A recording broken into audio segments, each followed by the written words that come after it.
lova. Evo kada dođemo do obale, Pa ćemo vam pokazati šta sve. smo našli. Šta smo sve našli danas. Ima jako zanimljivih stvari. Vidimo se. Ovo.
Evo, tu smo pronašli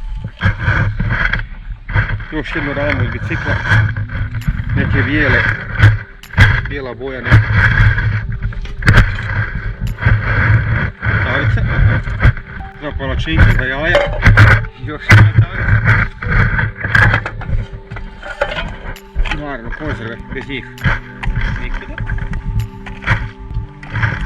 razne lime neke,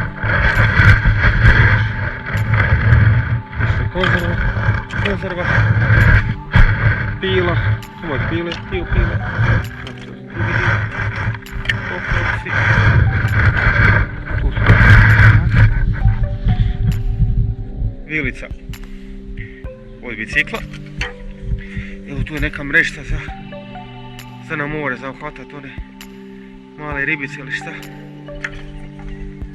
obruč, vjerojatno od bačve i naravno felga, bez felgi nikuda. Još smo vidjeli jedno, ali nisam je uspio jučer dohvatiti, danas bi je mogao. I naravno najzanimljivije, gledajte, sad kojeg je auta, šta je?